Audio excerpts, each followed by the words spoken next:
देखिए, आजकल बहुत से लोग हैं जो निकाह नहीं करते, तो ये भी ये निकाह करना हराम भी है। कब? जब आदमी अपना नफ्स मार दे और उसको ये ताकत न हो कि हम निकाह करके बीवी के हुकूक को अदा कर पाएंगे, तो अगर ये ताकत ना हो तो उसके लिए निकाह करना हराम है, क्योंकि इसी सूरत में किसी औरत की जिंदगी को बर्बाद वो न करे। तो जिन लोगों ने शादी नहीं किया इस बुनियाद पर कि उन्होंने नफ्स को अल्लाह की रजा के लिए मार दिया, बेशक, तो उनके लिए वही बेहतर है कि वो बगैर शादी के रह के और अल्लाह अल्लाह करके अपनी जिंदगी गुजार दे। सुभान अल्लाह। लेकिन जिसके पास ताकत हो उसके लिए ये निकाह कैसा मुबारक अमल है, अभी मैंने आपको बताया है। तो उस औरत से निकाह करो जो औरत तुम्हें पसंद आए। बेशक,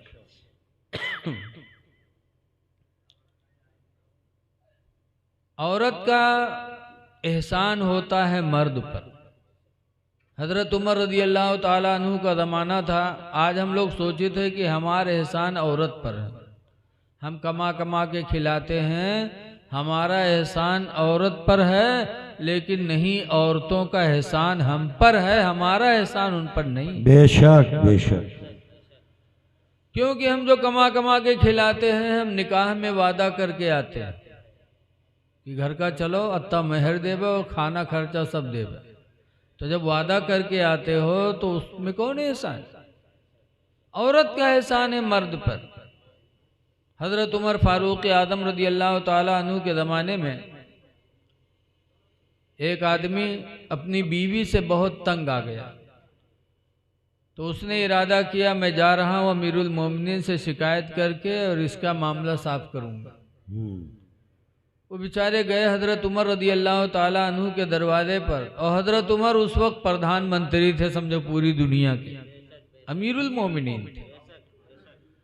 जैसे वो सहाबी हजरत उमर फारूक आदम के दरवाजे पर गए और खटखटाने जा रहे थे कि हजरत उमर के घर में कुछ आवाज़ गूंजी, और वो जाने वाले ने सुना तो कान लगा के सुनने लगा।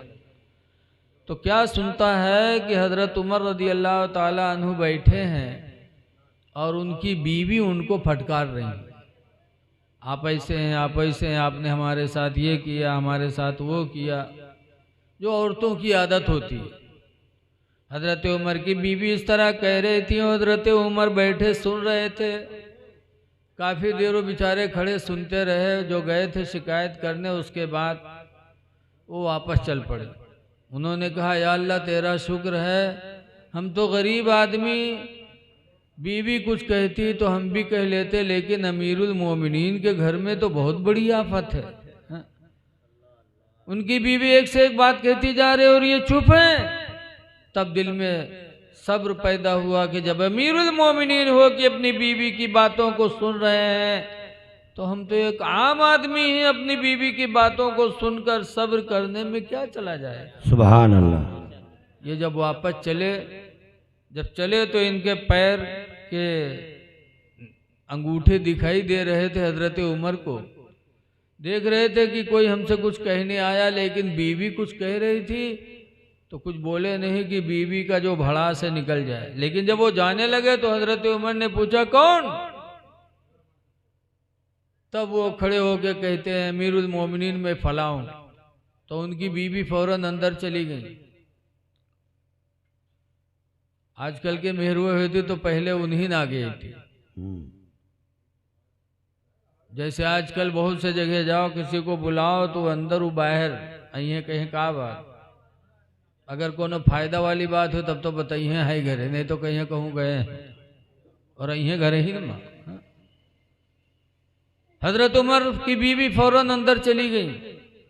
हजरत उमर रदी अल्लाह ताला अन्हु ने बुलाया, उनको पूछा कैसे आना हुआ। तो उन्होंने अपनी बीवी की शिकायत की कि मैं शिकायत लेके आया था, लेकिन आपके यहाँ देखा कि हमारे घर में फिर कम है, आपके घर में तो बहुत ज़्यादा है। इसलिए मैं वहाँ पर जा रहा था। तब हज़रत उमर फारूक आज़म रज़ी अल्लाह ताला अन्हु ने फरमाया कि शख्स औरत के एहसानात एक नहीं कई एहसान होते हैं मर्द पर। पहला एहसान तो ये है कि वो अपने माँ बाप भाई बहन अजीज व अकारिब को तुम्हारी मोहब्बत पे कुर्बान कर देती है। बेशक।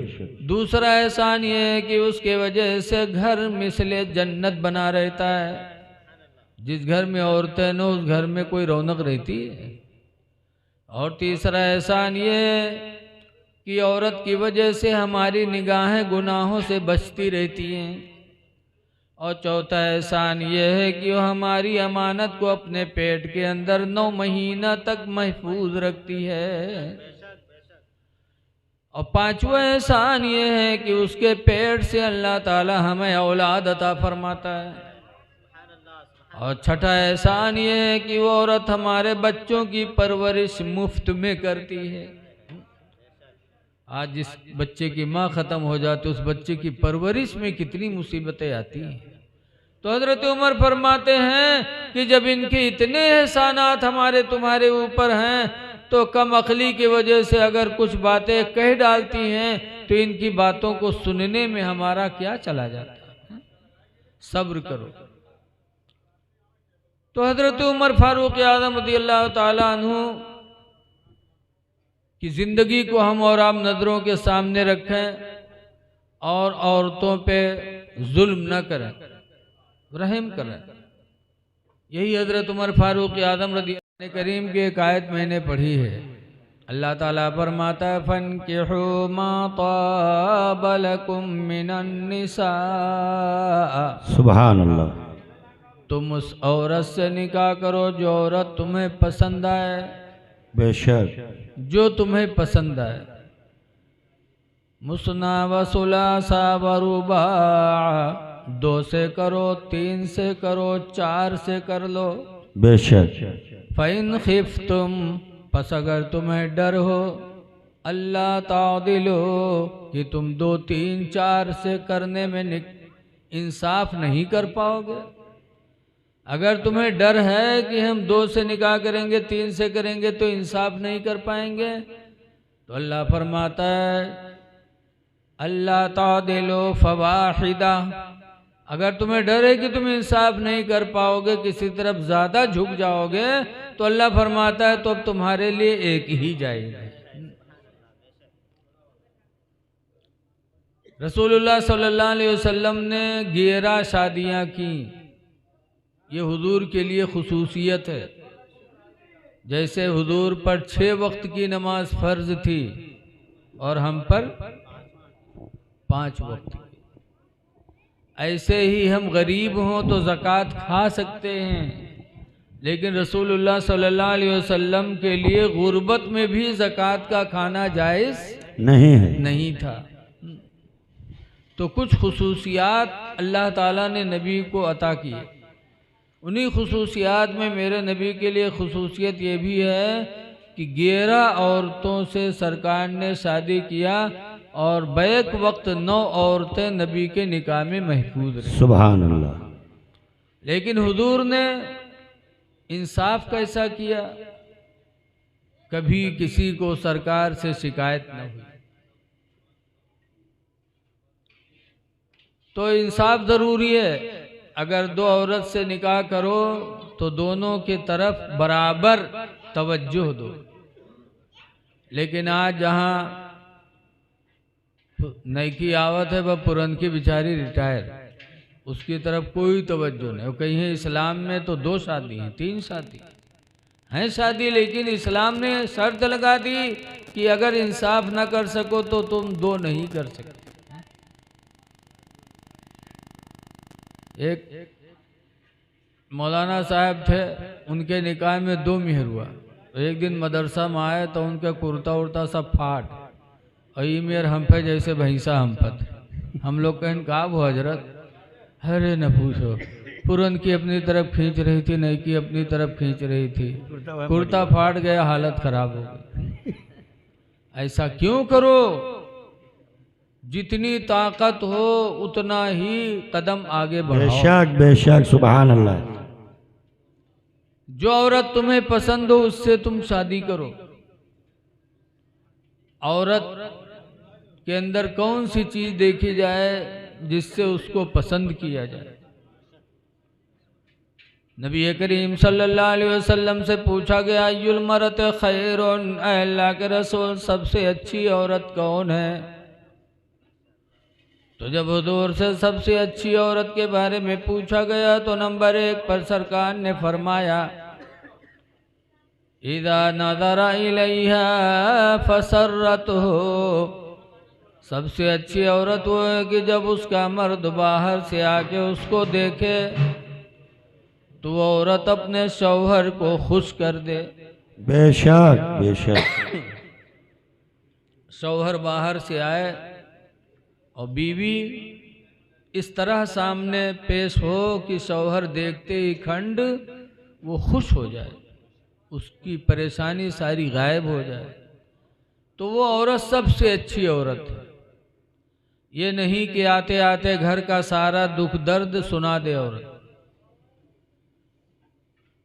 तो सबसे अच्छी औरत वो है कि जब उसका मर्द बाहर से आए उसको एक निगाह देखे, बस उसकी खुशी, उसको खुशी खुशी हो, गम न हो। और दूसरे नंबर पर फरमाया व इदा अमरहा फताअतहु, और अच्छी औरत की दूसरी पहचान यह है कि जब उसका मर्द उसको किसी काम का हुक्म दे फताअतहु, तो औरत फौरन उसकी फर्मा बरदारी कर ले। बेशक। जब मर्द किसी काम का हुक्म दे तो बीवी बगैर टाल मटोल के शौहर के हुक्म को मान ले। बेशक। ये दूसरी पहचान। और तीसरी पहचान हुजूर फरमाते वइदा गाबा अन्हा, और जब उसका मर्द उससे बाहर चला जाए, गायब हो जाए, घर पे न रहे, फ़अहसन फ़रजहा, तो अपने शर्मगाह की हिफाजत करे, ज़िना वगैरह से महफूज रहे, तो सरकार फरमाते जिस औरत के अंदर ये 3 खूबियां हों वो औरत सबसे अच्छी है, सबसे अच्छी वो औरत है। और कुरान ने फरमाया जो औरत तुम्हें पसंद आए उससे शादी करो, तो पसंद होने की 3 वजहें होनी चाहिए। शादी ये ऐसी नबी की सुन्नत है, इसका इतना बड़ा दर्जा है कि हदीस पाक में अनस क़ाला क़ाला रसूलुल्लाह, हज़रत अनस से रवायत फरमाते अल्लाह के रसूल ने इरशाद फरमाया मन तज़व्वजा, जिसने निकाह कर लिया, फ़क़द इस्तकमल निस्फ़द्दीन, तो उसने आधा दीन मुकम्मल कर लिया। सुभान अल्लाह। बेशक। जिसने निकाह किया फ़क़द इस्तकमल निस्फ़द्दीन, तो उसने आधा दीन उसने मुकम्मल हासिल कर लिया। निकाह में ऐसी खैर व बरकत है। तो आधा तो निकाह से हासिल हो गया और आधा